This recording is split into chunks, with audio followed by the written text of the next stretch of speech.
experience a kingdom lifestyle that is both focused and balanced. Welcome to Live Exceptionally. In a world where we are constantly bombarded with demands on our time and attention, it can be difficult to find the space to truly live our best lives. But what if we could find a way to live exceptionally with a sense of purpose, freedom, and rest? Whether you're a busy professional, a stay-at-home parent, or anyone who wants to live a more focused and balanced life, this show is for you. Join us as we discover how to live exceptionally, finding freedom and rest along the way. Now, let's get into this week's episode of Live Exceptionally with Dr. Evonne Thompson.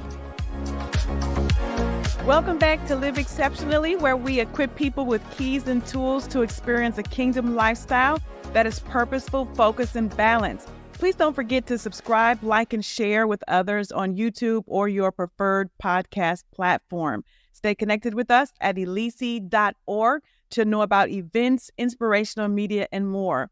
Well, this month is Self-Care Awareness Month, the month of September. And this month we'll be focusing the entire month on worship and how worship is an option for self-care. A lot of times we'll take time to go to the spa, go out with friends, go to the movies, but we want to focus on spiritual self-care as well and how spiritual self-care ties so closely to our physical well-being. And our first guest today is Minister Eric David Townsend of Worship for 24. Well, good morning, Minister Eric. It's so good to have you with us today. Before we get started, could you just go ahead and introduce yourself and share a bit about your background? I am Eric David Townsend. I probably am the worst person to talk about me. But a Chicago native, mostly. Actually, I was born in Madison, Wisconsin, believe it or not, and moved here when I was 4. So I consider myself a West Sider till I die, although I currently live South. And thanks to my wife, who is a South Sider, and my daughter. So I love worship. I love music, but I also love life. And I think a lot of times we get to the point where we kind of worship what we do. And since we're talking about worship, we worship the worship instead of realizing that worship is to God, of God. And we should not find ourselves, doing anything other than the normal ins and outs from day to day, and enjoying life as we fulfill the assignment that God gives us. So I love having fun. I love, did I mention love having fun? Yes, you did. I love to fish. I'm a fisher, a hunter, and I just love anything outdoors. So I'm an outdoors guy. Awesome.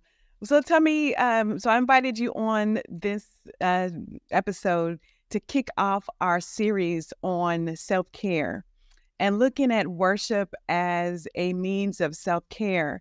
And by your being a worship leader, like you are the founder of Worship for 24, and can you tell a little bit about the purpose, the mission, and the focus of Worship for 24 before we get into our topic? Sure. Worship for 24 was birthed out of a trip I took to IHOP in Kansas. It was a wonderful experience. And I was there because at the church that I was serving at the time sent me to the conference to kind of glean and learn from. Sorry, I'll just adjust this camera here. And while I was there, I heard mention of this 24-hour worship room where they pray and worship for 24 hours, 365 days a year. And I said, wow, that would be amazing. I didn't have time per the schedule to get over there because I was just down there for a day. But a seed was planted. So I came home, and long story short, 3 years later, I prayed and asked God. I said, there's no way that we could do 24 hours in Chicago. 24 hours, 365. That's just not, I don't see that happening. What if we did a full 24 hours? And that's where it was birthed, and that's where it was born. And then 3 years later, we launched our first gathering, and the gatherings are this. Think of it as a private worship experience in a corporate setting. So you're not responsible for what the people do or don't do.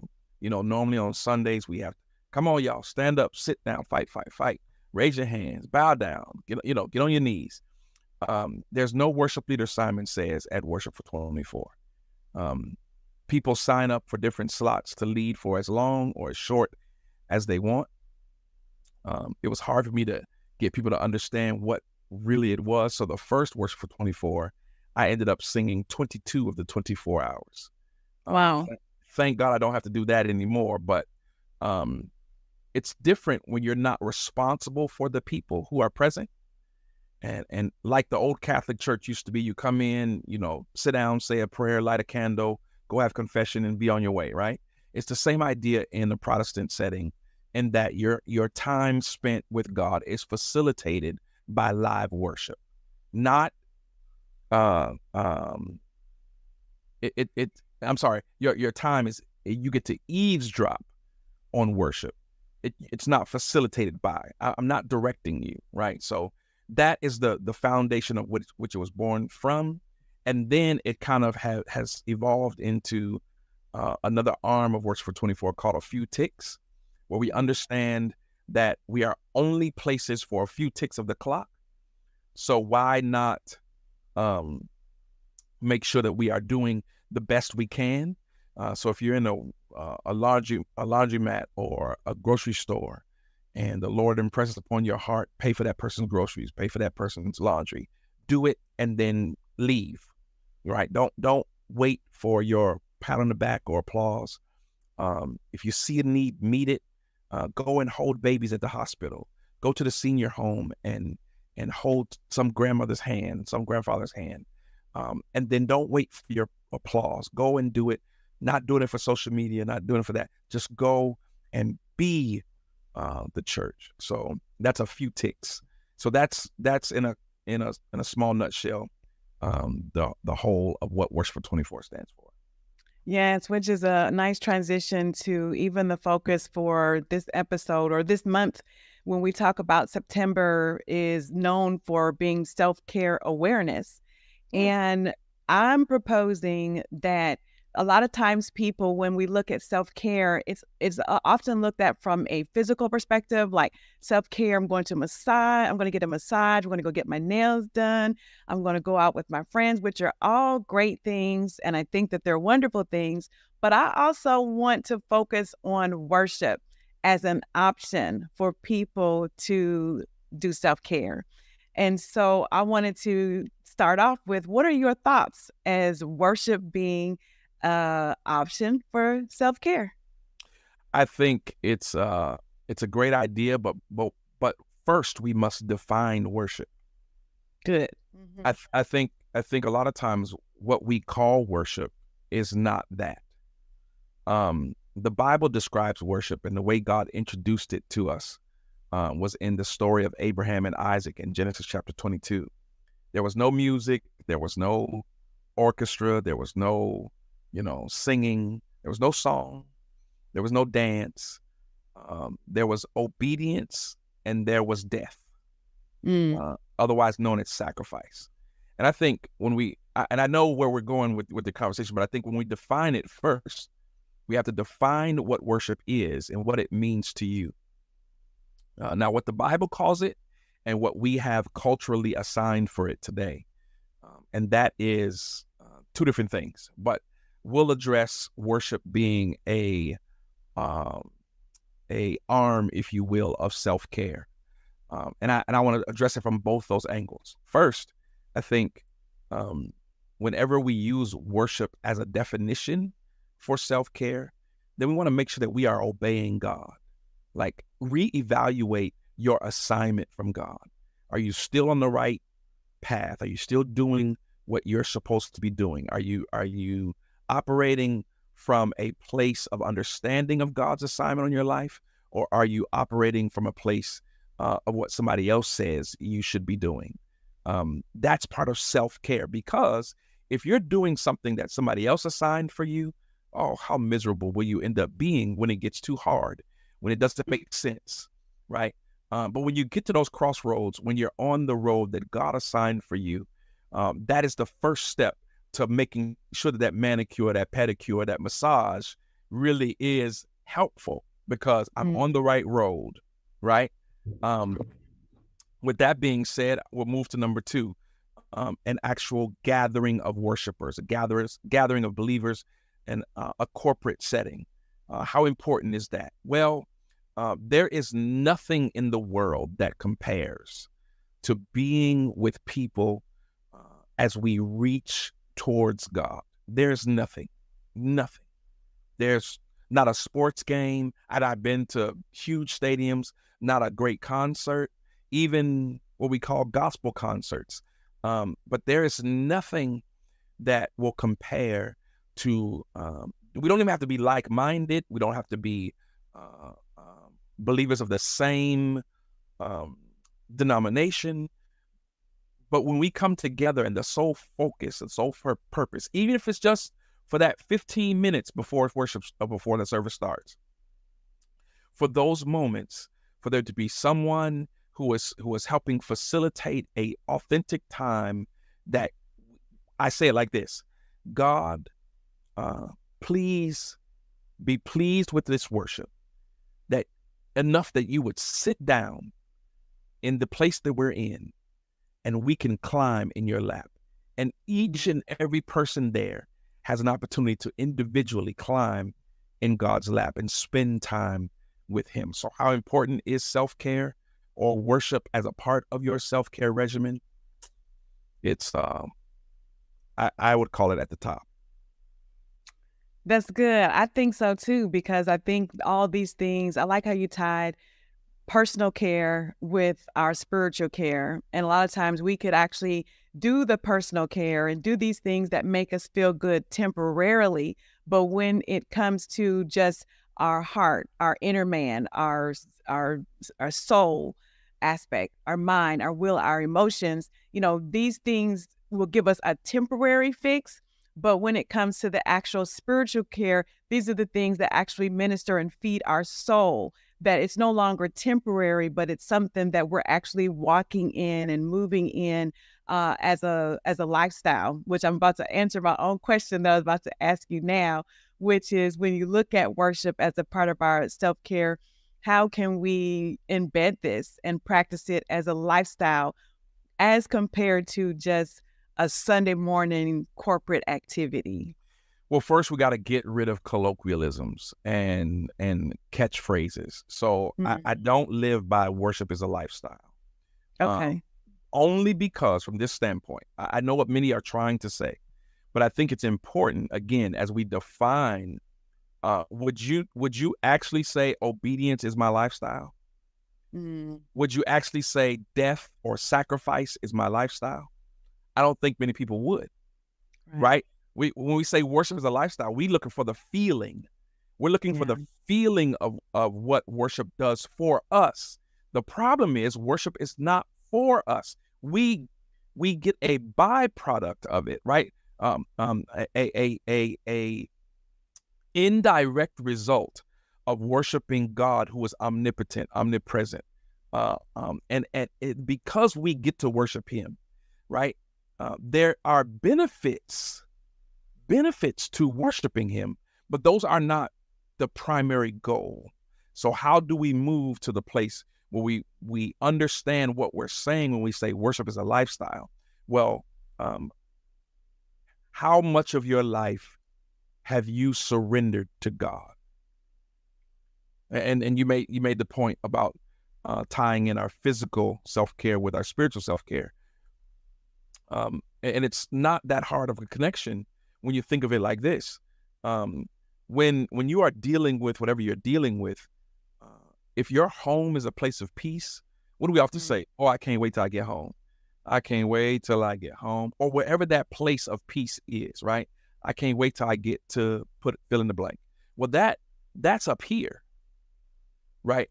Because we have assigned a place where we will not deal with, we will not allow ourselves to be bothered with or discombobulated by the cares or the angst and the ebbs and flows of life. When we are in that place of peace, those physical self-care things mean more than when I'm sitting in the chair and she's doing my manicure, or I'm laying on the table and I'm getting a massage, and I've got 850,000 things in my mind because I'm not on the right path that God assigned. I'm not where I'm supposed to be. I have not intentionally spent time just giving God worship as opposed to seeking for a feeling. That makes sense? Yes, it does. And I like some of the words that you share about surrender, about obedience, and the colloquialisms that we do use regarding, like, and it may be because we're not able to fully articulate what it is that we're wanting to actually execute. But in essence, it's just the way that we should be. Like, as believers, we walk in obedience. We walk as a life that is surrendered to the Lord. So I think that those are good, not just reminders, but just to, like, you're teaching us, reminding us that this is how we live. This is what we're called to and how we're called to be. Yes. So instead of saying worship is a lifestyle, worship is life. Mm-hmm. That's worship is life. I breathe that. I live that. Now the hard part is a lot of people will take that saying, and then they go, man, well, I'm not walking around, with my hands lifted all the time. I'm not all the way, because some of those people, I need to be careful. Yeah, help me, Lord. Some of those, we've all encountered people who we wonder if how they are with us is truly how they are, or are they so accustomed to pretending that their language includes pretense as opposed to authenticity. Wow, that's deep. I'm gonna have to put that as a quote. Yeah, but it's and when we encounter those people, it's exhausting because your mind can't even entertain what they're trying to deliver or the wisdom or whatever. It could be very good food, but I can't. It's not palatable because I can't get past the delivery. I can't get past what really feels inauthentic. And the hard part about living a life of worship includes when I'm not in this posture, right? I'm not in a surrendered worship state. That's why Paul said, Apostle Paul in the scripture said that I would that all would prophesy, right? And the whole idea is I can't prophesy on God's behalf without knowing his voice, without practicing being in his presence, without hearing from him. And it doesn't always mean that I have to say, hey, what thus saith the Lord? But I'm postured to hear him no matter where I go, no matter what I do. And that is the life that is surrendered to worship of our God. Amen. That is definitely fruit and food to chew on. One of the things that, when you talk about this is making me think about how, because on Sunday mornings or wherever people, practice their relationship with the Lord, that the practice of worship, it has almost become in some instances like a religious exercise because we have a set time in the places of worship or places of religious activity where we put worship. So then I think there's this unconscious association that we worship when we go to church, we worship when we go to our Bible study, or we worship when we have our small group, as opposed to what you're talking about, it being our life, that worship is life. And so we, are not making the connection of it being life because of how it's associated with just points of practice when we do it. Well, Doc, you make a good point. And the problem that has presented to us in especially in this last, I say 20 years, especially 20 years, as is we have become, I want to use a nice word. We have become like a child to a mother's breast. And the mother is no longer the mother is the pastor. And we only get nutrients and sustenance whenever we are with the pastor. Well, how often is that? Usually once or twice a week. And when we realize that our life is 99.9% outside of church gatherings, and you mentioned a very strong word that I think many people try to stay away from, that is religious. But those religious gatherings, right? Again, definitions are just so important to me. But when you talk about religious activity, when people go, "Oh, I'm not religious," and I always stop them. I go, "Yes, you are. Yes, you are.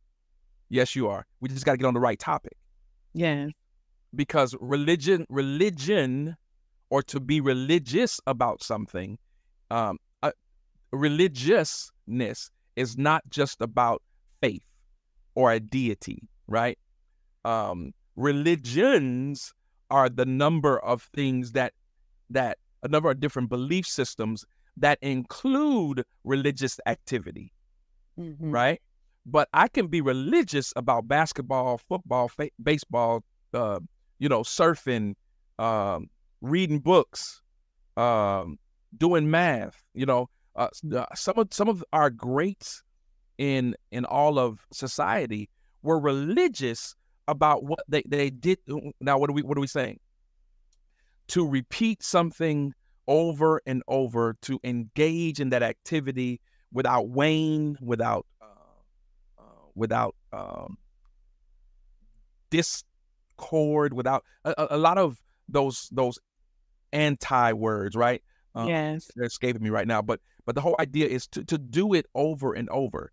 The problem is people have this negative connotation when we talk about a religious activity when it comes to what you believe and faith in God. I'm not one of them religious people, and no, I push back and I say you just need to be aware of what you are religious about. And when you are aware of that, then you can decide, is this something that really should be a part of my life? Right? Yeah. So, yeah. No, and I was just going to say, and with what you just said, that's so powerful.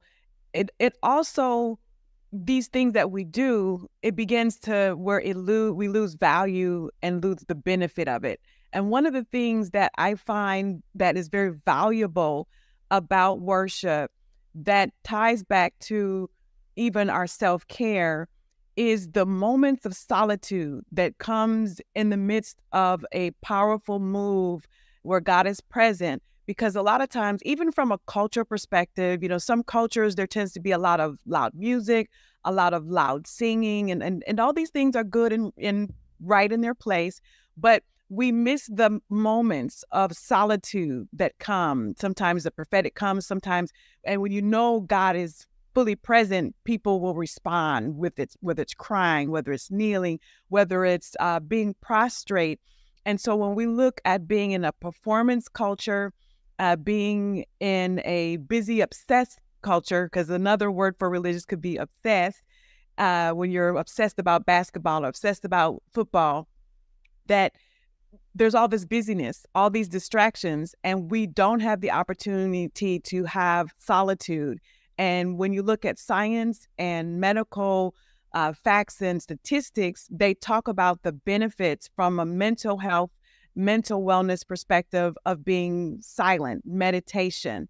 Yes. So we lose the power and the value of the benefits of worship because of these other aspects. And, just what's your thoughts on that, particularly about the moments of solitude? Because you practice that a lot as a worship leader. I think it's one of the most powerful moments we can orchestrate, facilitate, and actually we step out of the way. The reason why a lot of worship leaders don't involve it is because we've equated silence while holding the microphone with unpreparedness. When the truth of the matter is, if I am asking of God these two questions as a worship leader, every time I have the opportunity to do that, and that first question is, God, how do you want to be worshiped today? And then the second question is, what do your people need? If we get those two questions always as a part of our pregame, if you will, before we go out, then I don't think that there is a time that comes where the music should stop and the people on the microphone should stop singing, so that we corporately can sing together, right? There's a beauty that comes when there's no facilitation from the stage, but there is movement in the crowd. And that begins the moment of solitude whenever we are willing to silence our voices on the microphones or on the instruments, when we're willing to silence that for moments where in this corporate gathering, I feel like it's just me and God. Whew. Yeah, I do that because I've realized how powerful those moments have made me, right? Have helped me restore, have helped me move, have helped me breathe, have helped me live. So why not give the people the opportunity to experience God in that way? So that way they realize it's twofold. One, we get to experience it in a corporate setting, and it's magnanimous. It blows your mind. But the other thing is, psychologically, it helps you realize, oh, I don't need them to get to God. I can do it on my own, in my room, in my home, in my special place, in my car, right? Because in that moment, when there's no singing on the microphone, when there's no musicians playing, it's just you and what you're willing to say or not say, what you're willing, where you're willing to bow or not bow, whatever is where you're willing to cry or not cry, whatever is happening in that moment is you and God, and that helps the psyche of the worshiper to understand that I can do this outside of this corporate gathering. Yes, no, that's so good, because it also points to that when we look at solitude meditation, like it's in without being busy or without being distracted, that these things, they minister to the soul. Like just having that time to hear God speak, even for us to have clarity of our own thoughts as it relates to whether it's our emotions or whether it's our, things within our will, or even our thoughts, allowing our thoughts to be still. So as we wind down, would you like to, I have to always ask, are you going to sing a couple stanzas? No. So I'm probably one of the people who sings the least. Because for me, again, I'm living and I'm practicing what I talk about, right? Right. So it's not that I don't enjoy singing. I do enjoy singing, but I know for me, worship doesn't begin with music or a song. Right. It usually ends there, from God depositing in me words and a melody that put a timestamp on a moment where I obeyed or I killed something that needed to be killed. Yeah. Right. We don't like to talk about God as a God of wrath and war, right? But, oh, buddy, yes. My Bible says, but no, I will do this because it's you and you asked. There's a hymn, just a hymn that just popped in my head, and I'll just sing one stanza of it. There's not a friend like the lowly Jesus. No, not one. No, not one. None else can heal all our souls' diseases. No, not one. No, not one. Jesus knows all about our struggles, and he will guide till the day is done. There's not a friend like the lowly Jesus. No, not one. No, not one. Awesome. So for my events, I've used you and, engaged you several times as the key worship leader. The email that I'm showing on the screen or website that I'm showing on the screen, if anyone wants to reach out, would this be the place that they would contact you for that? Yeah, they can go there and that'll have the live recording on there. There should be an email to reach me. I'll have to Okay. double check. I'll double check that. But if anybody's interested in having me come speak or sing or teach, whatever, you can do booking at ericdavidtownsend.com. That same booking at ericdavidtownsend.com will get you an email straight to me. Awesome. Thank you so much, Minister Eric. This has been amazing. I'd have to do another session on this because you shared a lot of nuggets in here that need to be dissected. This is I'd be honored. Always. I enjoy and it's a pleasure to be with you, Dr. Evonne. Thank you so much for trusting the God in me. Thank you. Amen. Thank you. That's all the time that we have for this week's episode. Tune in next week for another episode